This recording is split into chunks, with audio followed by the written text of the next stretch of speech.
पौराणिक कथेनुसार सूर्यदेव आणि त्यांची पत्नी संज्ञा यांना यम आणि यमुना अशी जुळी अपत्य होती. यम हा मृत्यूचा देव झाला आणि यमुना ही पवित्र नदी झाली. यमुनेचे लग्न झाल्यानंतर यम तिला भेटायला जात नसे, कारण तो मृत्यूचा देव असल्यामुळे त्याच्या भेटीने आपल्या बहिणीच्या संसारात काही अशुभ घडू नये अशी त्याला चिंता होती. म्हणून यमही आपल्या बहिणीला भेटायला जाण्यास टाळाटाळ करायचा.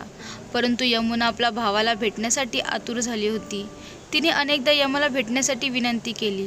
शेवटी तिच्या आग्रहाखातर यम यमुनेच्या घरी जायला तयार झाला.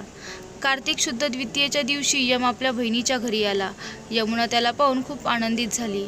आपल्या बहिणीची तळमळ पाहून यमाला देखील खूप आनंद झाला. तिने यमाचे स्वागत केले, त्याला पाटावर बसवले आणि प्रेमाने औक्षण केले. यमुनेने केलेल्या आदरातिथ्याने यम प्रसन्न झाला आणि त्याने यमुनेला विचारले, यमुना, तुला माझ्याकडून काय वरदान हवे आहे ते माग. यमुना म्हणाली, दादा, मला एकच वरदान हवे आहे की या दिवशी जो भाऊ आपल्या बहिणीच्या घरी जाऊन तिच्याकडून औक्षण करवून घेईल आणि तिच्या हातचे जेवण करेल त्याला कधीही यमयातना होणार नाहीत, अकाली मृत्यू येणार नाही आणि तो नेहमी सुखी राहील. यमाने बहिणीची ही इच्छा पूर्ण करण्याचे वचन दिले. तेव्हापासून दरवर्षी कार्तिक शुद्ध द्वितीयेला भाऊबीज हा सण साजरा केला जातो.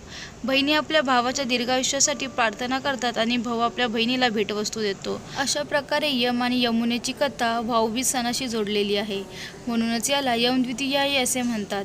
ही कथा भाऊ बहिणीच्या अतूट प्रेमाचे प्रतीक आहे.